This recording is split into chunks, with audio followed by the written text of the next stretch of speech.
आपण पाहताय शिंदखेडा माझा टीव्ही न्यूज, जे सत्य तीच बातमी। देशात आणीबाणीच्या घटनेस 50 वर्ष पूर्ण झाली। या आणीबाणी काळामध्ये कारावास भोगलेल्या शिंदखेडा शहरातील संघर्ष यात्रेचा शिंदखेडा शहर भाजपाच्या वतीने सन्मान करण्यात आलाय।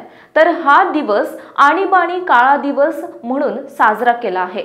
महाराष्ट्र राज्याचे पणन आणि राजशिष्टाचार मंत्री जयकुमार रावल यांच्या मार्गदर्शनाने आणि शिंदखेडा भाजपचे गटनेते रावसाहेब अनिल वानखेडे यांच्या नेतृत्वात भाजपा शहराच्या वतीने शहराध्यक्ष संजय कुमार महाजन आणि जिल्हा सरचिटणीस प्रवीण माळी यांच्या आयोजनाने पदाधिकाऱ्यांच्या उपस्थितीत आणीबाणी काळा दिवस तर सन 1975 ते 1977 या आणीबाणी काळात कारावास भोगलेल्या शिंदखेडा शहरातील हयात प्रवीणभाई कृष्णदास शहा वय 84 यांचा शाल श्रीफळ पुष्पगुच्छ देऊन सन्मान केला।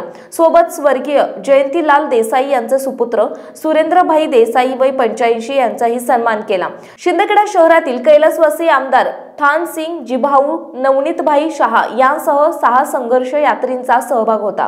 प्रसंगी कार्यक्रमाच्या अध्यक्षतेखाली शिंदखेडा एज्युकेशन ट्रस्टचे अध्यक्ष स्वप्नील देसले होते। प्रस्तावना प्राध्यापक परेश शहा यांनी केले। यावेळी भाजपा शहराध्यक्ष संजय कुमार महाजन, माजी उपनगराध्यक्ष प्रकाश देसले, माजी पंचायत समिती सदस्य सुभाष माळी, माजी नगरसेवक चेतन परमार, जितेंद्र राजपूत यांसह भाजपा पदाधिकारी उपस्थित होते। प्रसंगी प्राचार्य TN पाटील, प्राध्यापक परेश शहा, संजय कुमार शहा यांनी मनोगत व्यक्त केले, तर कारावास भोगलेले प्रवीण शहा यांनी आपले अनुभव विशद केले। सूत्रसंचालन प्राध्यापक उमेश चौधरी तर प्राध्यापक संदीप गिरासे यांनी आभार मानले।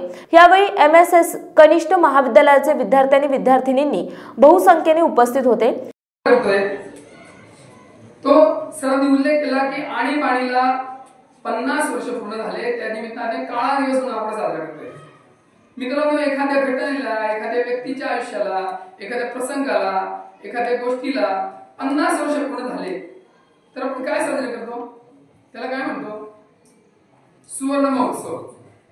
पण इथं आपण सुवर्ण महोत्सवाच्या ऐवजी त्याला काळा दिवस म्हणतोय। एवढी गंभीर गोष्ट असेल आणीबाणी, हे याच्यावर ध्वनित होतं। आणीबाणी काय असेल तर त्याचा सुवर्ण महोत्सव साजरा करावा लागतो, त्याच्याऐवजी काळा दिवस साजरा करतोय। मग काय होती आणीबाणी? ही आणीबाणी म्हणजे या देशामधल्या दुसरे स्वातंत्र्य होतं, दुसरी गुलामीची नांदी होती आणि त्याच्यासाठी या भारतात मोठं आंदोलन झालं। ज्या आंदोलनाची सुरुवात जयप्रकाश नारायणांनी संपूर्ण क्रांती आंदोलन या नावाने केलं, ज्याचा उल्लेख झाला त्यावेळेच्या तत्कालीन पंतप्रधान इंदिरा गांधी यांनी राष्ट्रीय सुरक्षेच्या कारणास्तव तेव्हाचे राष्ट्रपती फखरुद्दीन अली अहमद यांना सांगून देशामध्ये आणीबाणी लागू केली। त्याला गोंडस नाव दिले अनुशासन पर्व आणि देशाच्या राष्ट्रीय सुरक्षेसाठी हे करतो आहे असं सांगितलं। पण हे केल्यानंतर काय घडलं तर देशातल्या सगळ्या प्रमुख विरोधी पक्षांना तुरुंगात जावं लागलं। देशामध्ये माणसाचं स्वातंत्र्य हिरावं लागलं। कोणकोणत्या प्रकारचं स्वातंत्र्य? भाषण स्वातंत्र्य। तुम्हाला बोलायचं असेल तर शासनाचं कौतुक करण्याचं बोलायचं, त्याच्या विरुद्ध बोलायचं नाही, ब्र शब्द काढायचा नाही। काही बोलला, एक शब्द जरी आवश्यक जरी काढला तरी तुम्हाला जेलमध्ये टाकलं जाईल। इथं ही माणसं आहेत 21 महिने काही माहित नसताना अचानक रात्री पोलीस येतात, उचलून घेऊन जातात। घरच्या लोकांना काही कल्पना नाही, मुलं लहान आहेत आणि कुटुंबामध्ये कोणीच कमवणार नाही, कुटुंबाचा प्रमुख जेलमध्ये जातो। काय नित्य असेल त्या लोकांवर? कशाला कालखंडात त्यांनी दिवस काढले असतील आणि पुन्हा याच्याबद्दल कुठेही बोलायची सोय नाही। यांच्या घरी कोणी भेटायला आलं तरी त्याच्या नजर घरी जाणार, त्याला पण उचलून नेणार। अशी त्याला आपण हुकुमशाही म्हणतो, अशी राजवट या लोकांनी हे सोसलंय, हे भोगलंय, या कुटुंबांनी भोगलंय। सुरेंद्र काकांचे वडील असेल जयंतीबाई, पण काकांच्या कुटुंबावर जे बितले ते तेव्हा लहान असताना त्यांनी ते सोसलंय। इथं प्रवीण काका स्वतः जेलमध्ये होते। तर हे ज्यांनी सोसलंय त्यांनी हा लढा दिला, त्यांच्या बरोबर आणखी मोठी मान्यवर माणसं होती महाराष्ट्रातली, भारतातली, पण हे सुद्धा त्यात होते। महाराष्ट्रातले शिंदखेड्यातले जे 5-6 लोक होते ते 3 गुजराती माणसं होते, जे मला थोडं अभिमान वाटतो। सुरेंद्र काका होते, जयंतीबाई आणि नवनीतबाई, हे 3 जण गुजराती होते। पण तो मुद्दा गौण आहे। मुद्दा मला सांगायचा असा आहे की इथं शाहू महाराज तुमच्यासमोर हा 25 जून काळा दिवस म्हणून साजरा करण्यासाठी आम्ही जमलेलो आहोत। पण योगायोग असा होता की ज्या 25 जूनच्या आणीबाणीच्या काळामध्ये शिंद्यातून मिसाबंदीच्या कायद्यात जे हिरो होते त्या हिरोपैकी नावं घेतल्या म्हणून बाकी निवडले आणि हयात असल्यामधून प्रवीणभाई शाह यांच्याशी माझं काल जवळजवळ अर्धा पाऊण बोलणं झालं. तोच विषय मी तुमच्यासमोर मांडणार आहे मित्रांनो. विषय खूप गंभीर आहे.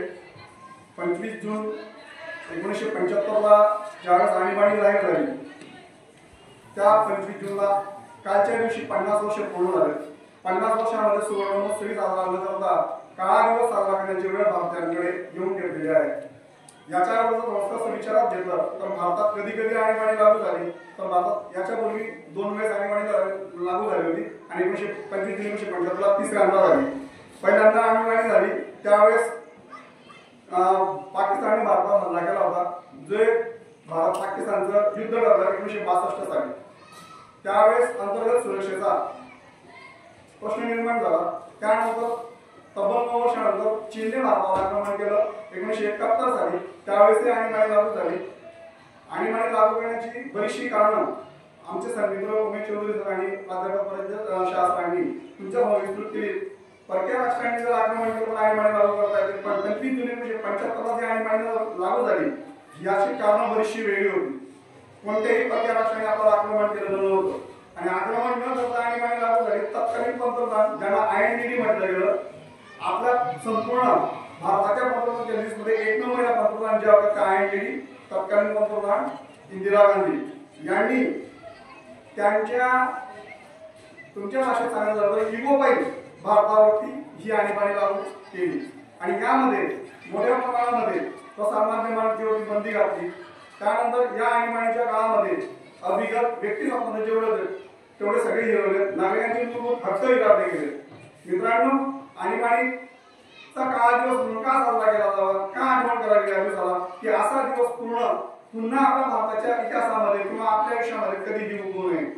ज्यावेळेस मी काल संध्याकाळी प्रवीण यांची भेट घेतली 1975 मला स्थानबद्ध करण्यात आलं. इथून शिरपूर कोर्टात नेण्यात आलं. तिथे आम्हाला पोलीस कस्टडीत ठेवण्यात आलं. त्याच्यानंतर धुळ्याला नेण्यात आलं. धुळ्याला आम्हाला 3-4 दिवस पोलीस कस्टडीत ठेवलं. त्याच्यानंतर कलेक्टर कोर्टात आम्हाला हजर केलं आणि कलेक्टरने आम्हाला मिसा लावला. काय अनुभव काय आला त्याच्यात?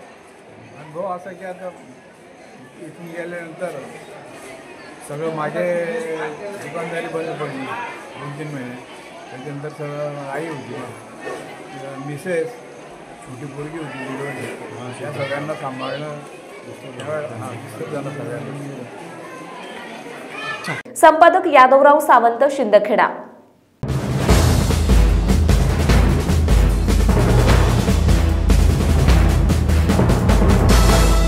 आपण पाहताय शिंदखेडा माझा TV न्यूज, जे सत्य तीच बातमी.